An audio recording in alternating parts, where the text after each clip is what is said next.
ప్రదేశ్కి ఆ రోజున మీరెవ్వరు కూడా వినకుండా ఒక వన్ సైడెడ్గా ఓటింగ్ జరిగిందని చెప్పి ఆ రోజున అంటున్నారు. దాని మీద నాకు ఎప్పుడూ అనుమానాలే, కానీ మళ్ళీ అదే పరిస్థితి రాకూడదు. ఇప్పుడు కూడా మళ్ళీ చెప్తున్నా, మీ భూములు మీవి కాదు. మళ్ళీ జగన్మోహన్ రెడ్డి గారి అధికారంలోకి వస్తే ఎవరితోనైనా సరే నేను సిద్ధం, ఎవరితోనైనా సరే దీని మీద డిబేట్కి నేను సిద్ధం. అది కూడా రాజకీయ నాయకులతో కాదు, కేవలం భూ చట్టాల గురించి తెలిసిన వాళ్ళు, నల్సార్ యూనివర్సిటీలో ఉన్నటువంటి ప్రొఫెసర్లు అలాంటి వాళ్ళు ఎవరితోనైతే నేను డిబేట్ కూర్చోటానికి సిద్ధం. ఎందుకంటే వాళ్ళు చెప్తేనే నేను దీని గురించి మాట్లాడుతూ ఉన్నా. భారతదేశంలో ఎక్కడ ఇటువంటి పరిస్థితి లేదు. భారతదేశంలో నా పాస్బుక్ మీద, నా ఆస్తి మీద ఒక ముఖ్యమంత్రి ఫోటో ఉండటానికి 5 సంవత్సరాలు ఉండే నా రాష్ట్రం ఎంబ్లం ఉండాలా, దాని మీద నేను ఆంధ్రుణ్ణి అనే ఒక ఎంబ్లం ఉండాలా.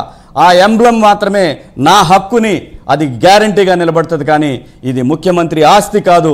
ముఖ్యమంత్రి అనేవాడు 5 సంవత్సరాలు ఉంటాడు, మధ్యలో పీకితే సంవత్సరంలో బయటికి పోతాడు, లేదంటే 5 సంవత్సరాల తర్వాత బయటికి పోతాడు. అంతేకాని ఎక్కడా కూడా ఒక ముఖ్యమంత్రి భారతదేశంలో నా ఆస్తుల మీద తన ఫోటో వేసుకోవటం అనేది ఇంతకన్నా దుర్మార్గమైన విషయం లేదు.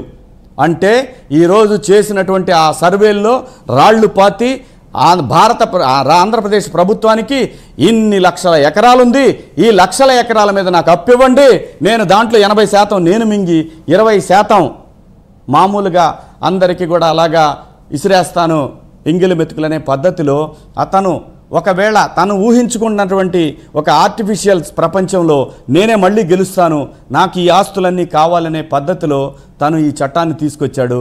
దాన్ని ప్రజలు ఎవ్వరు కూడా అంగీకరించే పరిస్థితి లేదు. నా భూమికి నువ్వు మొగుడేంటాయా?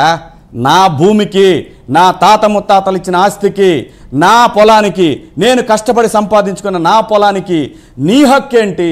నీ బొమ్మేంటి? నా గణాల దగ్గర నీ బొమ్మలేంటి? ఒప్పుకోం. ఏ సమస్య లేదు.